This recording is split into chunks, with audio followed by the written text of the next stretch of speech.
कि जब प्रॉब्लम आती है तो हमें भागना नहीं है, उससे लड़ना है। क्या करना है? क्या करना है? लड़ना है। हालेलुया। अगर भागोगे तो परमेश्वर कभी साथ नहीं देगा, उल्टा क्या हो जाएगा, परमेश्वर और गुस्सा हो जाएगा। रूत के पुस्तक से बता रहा था कि एलीमेलेक जो नोमी का पति था, जब प्रॉब्लम आई, जब अकाल पड़ गया उसके गांव में, जिस गांव में रहता था, जिस देश में रहता था वो यहूदा देश में, तो अपना सब कुछ, पैसा, धन संपत्ति, बाल बच्चे को लेकर क्या हो गया, परदेश चला गया। परदेश नहीं, विदेश चला गया। कहाँ चला गया? अपने देश को छोड़कर दूसरे देश में चला गया। और परमेश्वर ने मना किया था कि उस देश में नहीं जाना। अब मना कैसे करेगा? परमेश्वर आकर तो प्रकट तो नहीं होगा। तो अपने परमेश्वर के दासों को तो क्या करता है, वो बताता है कि कौन सी काम करना है। हालेलुया।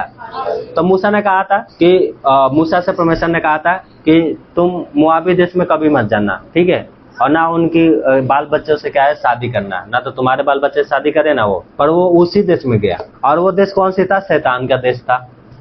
अब शैतान क्या कहेगा बताओ? शैतान तो दोषी लगाएगा ना, कहेगा देखो तुम्हारा परमेश्वर कुछ नहीं करता है ना, हमारे देश में तो ये है, वो है, वैसा है, वैसा है। तुम्हारे तो प्रभु हमेशा कहता है कि ये मत करो, वो मत करो। हमेशा क्या करता है? रुकावट ही डालता है। पता है जब वो गया ना, तो आदमी भी मर गया, उसके दोनों बच्चे भी मर गए, बीवी क्या होगी? विधवा होगी। तब लास्ट में उसकी बीवी कह रही है कि मैं जहाँ से आई थी ना वहीं पर जाऊंगी। और जब आती है ना गांव में तो हलचल मच जाती है, सब स्त्रियां कहती है ये तो नौमी है, ये तो नौमी है। तो क्या कह रही थी नौमी? मुझे नौमी मत कहो, क्योंकि मैं गई थी यहाँ से हरा भरा, मतलब धन संपत्ति लेके गई थी बिजनेस करने के लिए, परंतु अब परमेश्वर ने मुझे खाली हाथ लौटा के वापस भेज दिया है, इसलिए मुझे नौमी मत कहो। फिर बाद में परमेश्वर ने उसको आशीष दिया।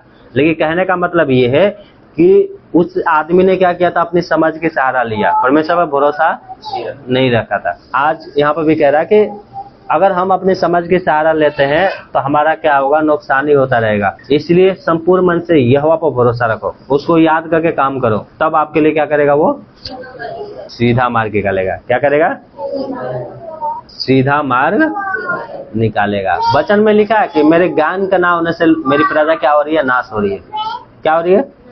ज्ञान, वचन का ज्ञान नहीं है, इसलिए क्या हो रही है? नाश हो जाती है, नुकसान हो जाता है, क्योंकि वचन का ज्ञान नहीं है। वचन का ज्ञान है तो आपका नुकसान भी नहीं होगा। अगर आपका 1000 रुपए भी नुकसान होगा तो परमेश्वर आपके लिए 2000 पहले से रखा है। Hallelujah, hallelujah. इसलिए वचन का ज्ञान आपके जीवन में होना चाहिए। हालेलुया। क्या लिखा है इस 17 में? इसलिए जो कोई भलाई करना जानता है और नहीं करता, उसके लिए क्या है? पाप है।